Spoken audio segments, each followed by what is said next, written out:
Hi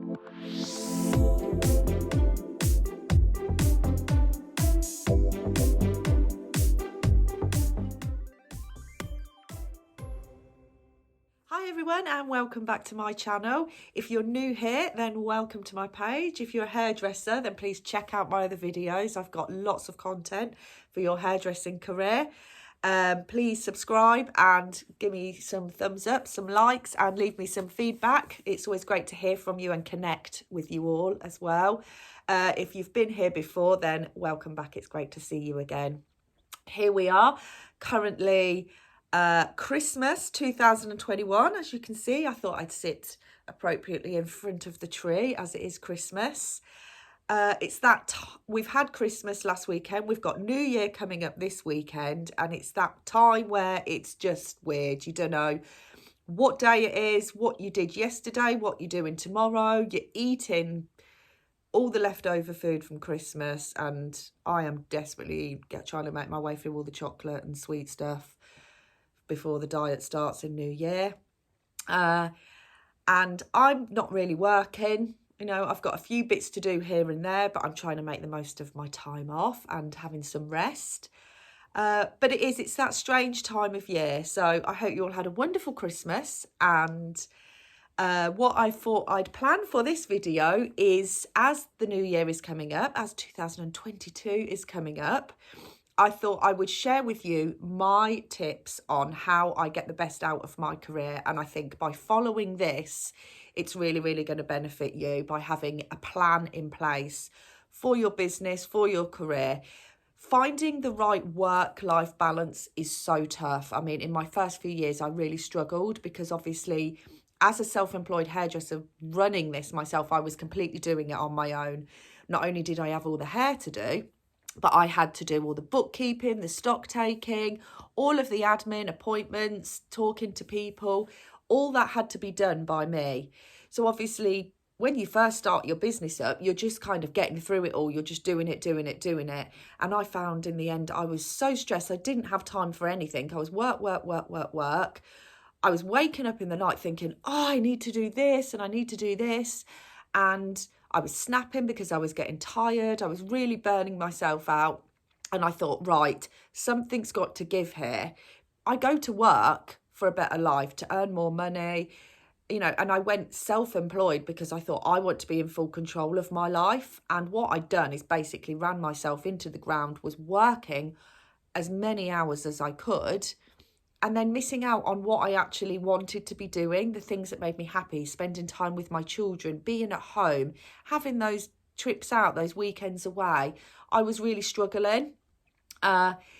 So I thought, this has got to give. So I sat down, I put a whole plan in place. I really, really mapped everything out, and it worked. So what I want to do today is give you my points, things that I did, so you too can put a plan in place to get the best out of your career, the best out of your personal life.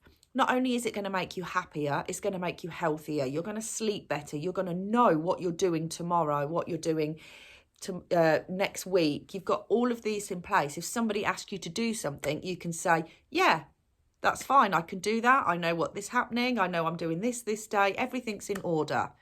So what I want to do is to make you the best version of yourself you can possibly be, so you can love your hairdressing career, you can love your life, benefit from everywhere. So grab yourself a notepad and pen and let's get into the video. So when I first started out my career as a self-employed mobile hairdresser, I had all these dreams of all this money I was going to make. I was going to, you know, work, keep everybody really, really happy, be a really, really successful hairdresser, running my own business. And it's true, you know, that's what we all want for our business. That's what we want to do. We want to be the best at everything we possibly can be. So I threw everything I had into it. I basically became a yes person. So I worked. I didn't say no to anybody. It was if, you know, I did my advertising, I got everything up. I had a lot of clients already that had come along with me. Obviously, I'd been working in salons for 18, 19 years. So I'd built up a full client base anyway. There was a few of them that were like, oh no, I don't really want to go mobile, I'm going to stay in a salon. In the end, they did give it a go and think, well, yeah, I'm actually quite like this. It works quite well. But because I was so desperate to keep hold of all them clients, to not lose any money, I didn't want it to fail, basically. So I just started saying, yes, yes, yes, yes, yes, book everybody in whenever I could. I was working Sundays, I was working most evenings till really, really late. And I'm a mum, I have children, I have commitments. And after a while, it just all got too much. And I kind of had to stop and have a word with myself, because I started saying, well, if I tell them no, I can't do that time, or I've got something else on, they're not going to be happy. They're going to think, oh, well, you can't cater to my needs. I'm going to go elsewhere.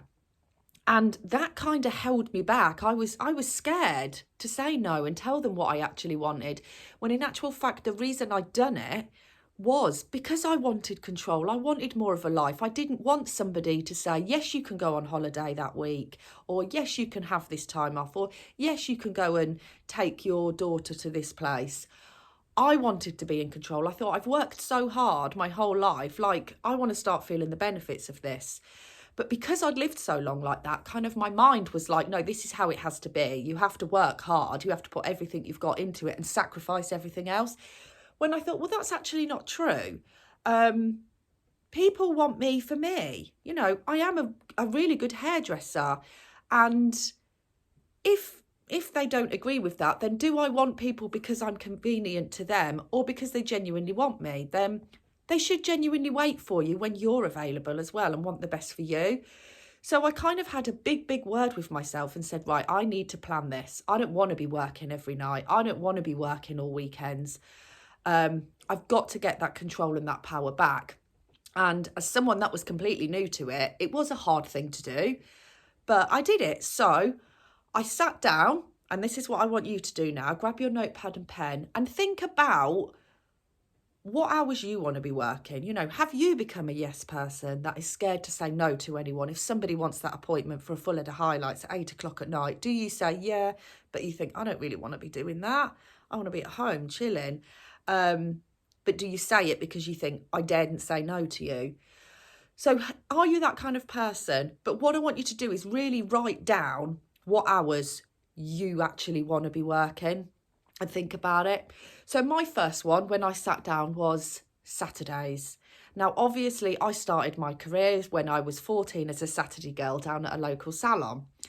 So I've only ever known hairdressing to be on a Saturday. Admittedly, it's your busiest day. It's the money day, because most people are available on Saturday. Most people want their hair done on a Saturday because it's not eating into their lives. But what I was finding was I was getting up on a Saturday morning to start the day at 8 o'clock in the morning, in hope that maybe I could get home an hour earlier at night, working all day, leaving my family in bed and just kind of sneaking out. They were all chilling and, you know, thinking, oh, they're all off, they're going shopping, they're going town, they're doing this today, you know, they're going for lunch, they're meeting up with people, and I'm just working. And then you find you go into your clients' houses and they're doing the same. They're like, oh, I'm going out for lunch, I'm going out tonight. And you think, well, I can't remember the last time I went out because I was knackered. It's the last thing I want to be doing. So I thought, I don't want to be working Saturdays anymore. I hate working Saturdays. I completely wiped off Sundays. But obviously, if I stopped doing Saturdays, I stopped doing a lot of people. So I compromised. So what I did was I took my diary, I've got my week planned, and I decided, right, Saturdays, I'm going to do alternate. So out of every month, I'm doing 2 Saturdays. I have 2 Saturdays off, and they're the time that I can spend with my family. I can do anything that I want to do. It's the best of both worlds. I get to keep my Saturdays. Fair enough, the Saturday that I did work was really busy, and I probably was working till 7 o'clock at night, but it didn't matter because it meant I always had the next one off. So the first thing I did was that, and that worked out amazingly. So I thought, that's the new plan, every other Saturday. So same for you. If you hate working weekends, maybe think about if that's something you can offer. Also, The other thing for me was obviously having children.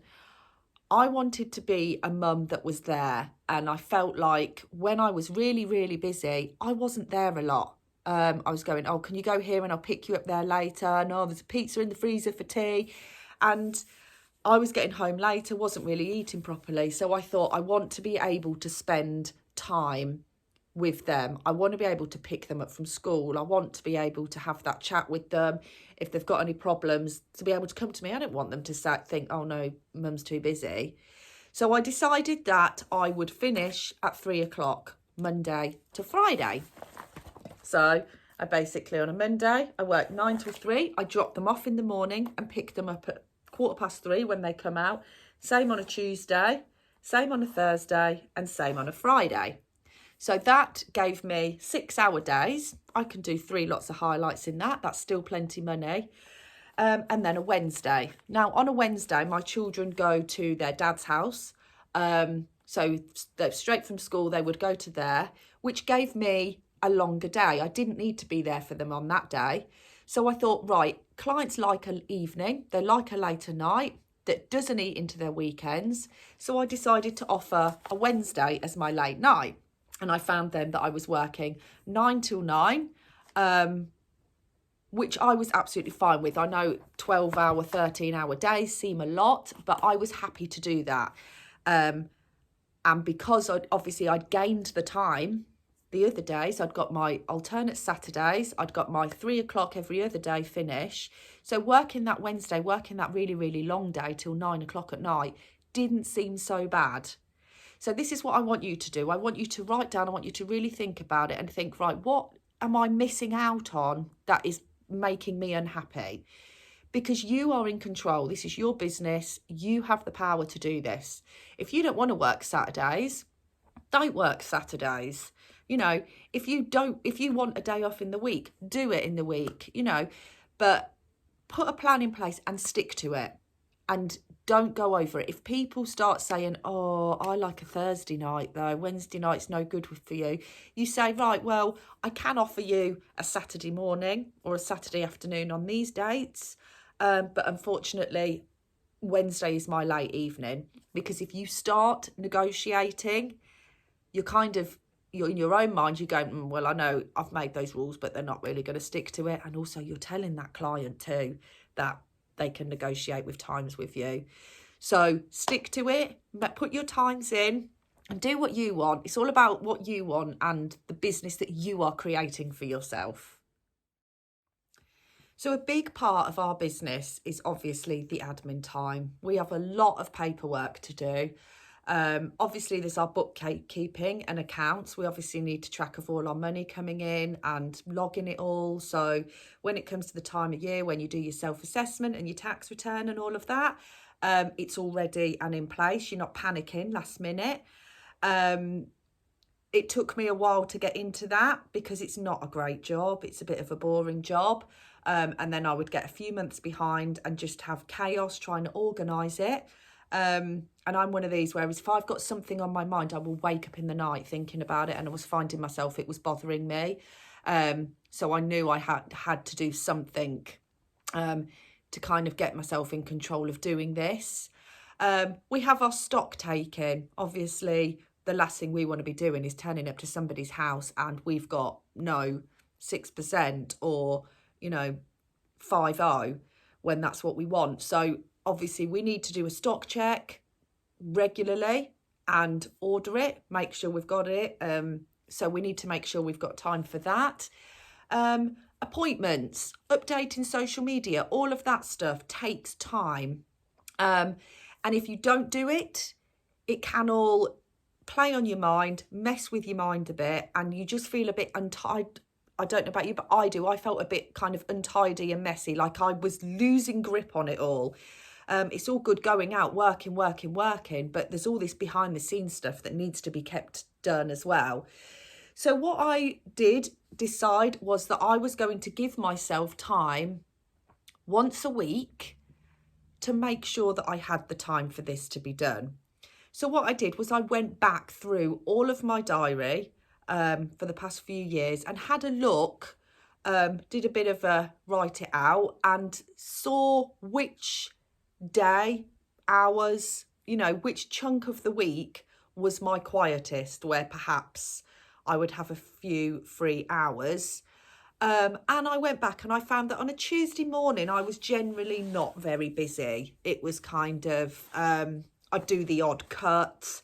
So I thought, right, as I'm not working a huge amount there, it's a bit hit and miss on a Tuesday morning, I'm going to give myself that time for admin. So what I did, I went through every Tuesday and I booked out 9 to 12. So I would go and drop the kids off at school, then come home. And that was my admin time. Okay, every Tuesday throughout my calendar. Now I cancelled it out with a pen and wrote it in going forward every week throughout the year, because then it's there. When you look in there, you can see, no, I can't do Tuesday morning. And this stuff is so important. I insist that you stick to this, because if you start going, oh, I'll just do double next week, I'll just pop to the wholesalers at some other time in the week, I'll just do that later on and get back to them later on and sort out that insurance or whatever or do my banking, you kind of think, well, I'll do that again then because somebody wants it. So I really insist that you stick to this, because these things are so important for your peace of mind. So in that time, I would obviously get all of my bookkeeping from the previous week. Any banking that needed to be done, I could pop to the bank. I would drop the kids off and go straight to the bank and deposit any money that I had to, or sort anything like that out. Obviously, a big full stock check. I would, go get everything out on my floor and go, right, I've got that, I've got that, I've got that. And then have a quick look at your bookings as well that you've got coming up, because if somebody says, oh, I'm having pink next time, and you don't have the pink or you don't have enough, you need to make sure you've got enough. So all of that can be done in this allotted time. Like I say, mine was on a Tuesday morning, and by sticking to that and doing that, it really gave me the time to not have to worry about it at any other point. And it does really, really help. You get into the habit. I'd given myself 3 hours, so I would say a 12 o'clock appointment, which, 12 till 3, it's a big colour, something like that, and a cut. So you've still got your afternoon appointment if I wanted it to do to people. But I was finding in the end that I was getting everything done in kind of 2 hours, because I'd got a plan in place. I'd nip to the bank, I'd come home, I'd do my books, sort it all out, I'd do my stock, sorted, ready to go. And then you can just chill for a bit, have a cup of coffee, and feel like you've got, just me on my own in the house. Just having that half an hour helps so much. So it's so important. So I think by booking that time out once a week, some would say do it on a Sunday. If you're happy to do it on a Sunday, then by all means do it on a Sunday. But I wanted Sunday to be my day of rest, where I could catch up on everything else. So yeah, give yourself that time, book it out, book it in your diary. That is my admin time, and that is how it will stay. Okay. Biggie now, appointments. So this is one of the most important things that we need to kind of keep track on. People will text you. Obviously, they get your number off Facebook, Instagram, word of mouth. People will text you. They'll Facebook message you, Instagram. They'll call you because they want to have a chat. They want to make appointments. And it's how you plan and make appointments, basically. It's how you communicate with people. But obviously, being hairdressers, we have to stay professional, which means when your phone is going off, when you're with a client, you can't be answering it. You can't be pulling away from whatever you're doing to be sorting out an appointment for somebody else, because the person that you're with, the person that's in your chair is paying for your time. They're paying for this service. So that was a problem at first. I was thinking, I've got all these people texting and they're like, oh, I need to know this. And you can't instantly answer. So I did have a conversation with everyone. I did post a Facebook video and I did kind of say, please, this is just me. I'm not a company that has people working for me. I don't have someone that does my appointments. This is all me. I've never used a booking system online that they can go on and book. So I didn't have anything like that they could do. So I said, please bear with me, please be patient. You know, I will get back to you as soon as I possibly can. I just, you know, obviously need to do it as soon as I get chance. So what I was doing was, obviously I finished at 3 some days. I would go and contact people then, call them back, or if I had a free 10 minutes, I would catch up with them then throughout the day. But a really, really handy tip is on Facebook, you on the messenger, I think you can have like an automatic response where you can write out a message. Hi, thanks for your call, thanks for your message. I'm really, really busy at the moment, but I will get back to you as soon as I possibly can. Speak soon, Paula. Try and keep it a little bit personal, because you don't want to just look like a machine. You want to keep it personal, friendly. You want it to be a message to portray who you are and make it so that they want to talk to you. So that's really, really good. If someone sends a message through Facebook, they will get that automated response. Another trick that I did as well was in the notes section of my phone, I had the same message printed out. So it meant while you're mixing up a colour, while you're doing something, you can quickly, and someone texts you, you can just quickly go into your notes, copy that message that you've got written out and just reply quickly with it. It will take a second. Then they know you've got the message. They don't have to keep panicking. Same if they phone you off a mobile number, quickly text that number with the same message. It will only take a second because you've got it saved in the notes section on your phone, and it will just help. But also because I was finishing earlier at 3 o'clock, in the week, it meant if in the evenings, you know, the kids are doing their homework, they're off doing something else, it meant I could just spend 10-20 minutes then just texting, just calling people back, just going through it. And it didn't really, you know, I was doing other things, I was cooking dinner and stuff like that at the same time, so it doesn't really eat into my time. So these automated responses are really, really good. Like I say, keep them personal, keep them friendly. You don't want to look like you're some big call centre, just so they know you're there, you've seen it, you will get back as soon as possible, and it's just really, really helpful. Obviously try and sort it as soon as possible, because you don't want to get a reputation that it keeps it days. You will get people messaging on a Sunday as well. I got a little bit strict with that and a bit tough to it and thought, I don't want to be doing it on a Sunday. But I always made sure I replied first thing on a Monday morning. So yeah, make sure you do your automated responses, put a copy in your notes and just send it out to people. Okay, social media content. We have literally never been luckier than we are right now. We have the whole world at our fingertips. It's literally free advertising. Use it. Most people are on one form of social media platform: Instagram, Twitter, Facebook, TikTok, anything like that. So use one of them for your business. It's a good way of posting to everybody rather than having to call loads of people, send out group messages, things like that.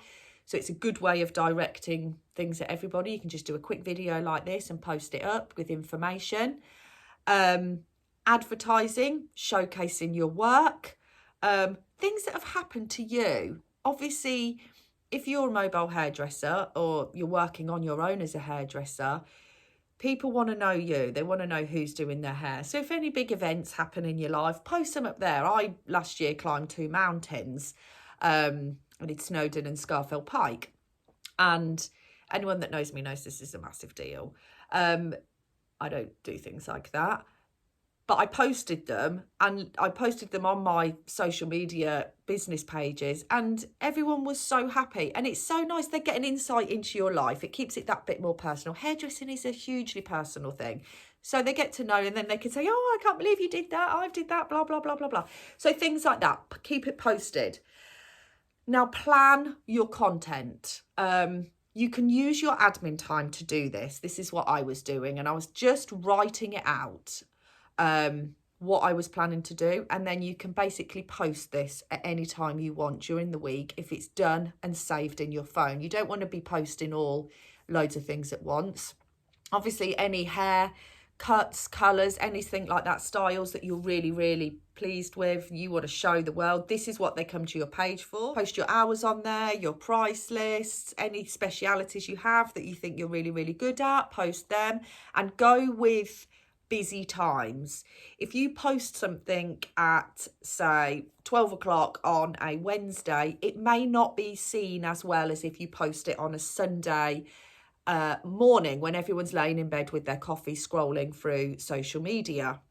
I have got another video, if you scroll through, how to use social media for your hairdressing business. If you want to know more about social media, check that out. There's lots of information in there. But finding the time is so important. So again, using your admin time and then post throughout the week. Keep watching. Things like that. Think, right, when do I go on my phone the most? When do there seem to be a lot of people posting? And go with that. Do a bit of research. So thank you for watching. I hope I have made your 2022 a whole lot easier. Please let me know how it goes. And if you have any questions, please feel free to ask. I love connecting with you all. And let me know how it goes. Again, please subscribe, give me a like. I have a Facebook group, Paula Harrison Hairdressing, Education, Mindset, Advice and Support. If you want more like this, then please join my group. It is for hairdressers only though, I'm afraid. But thank you. Have a great new year, and I will see you all in 2022. Bye.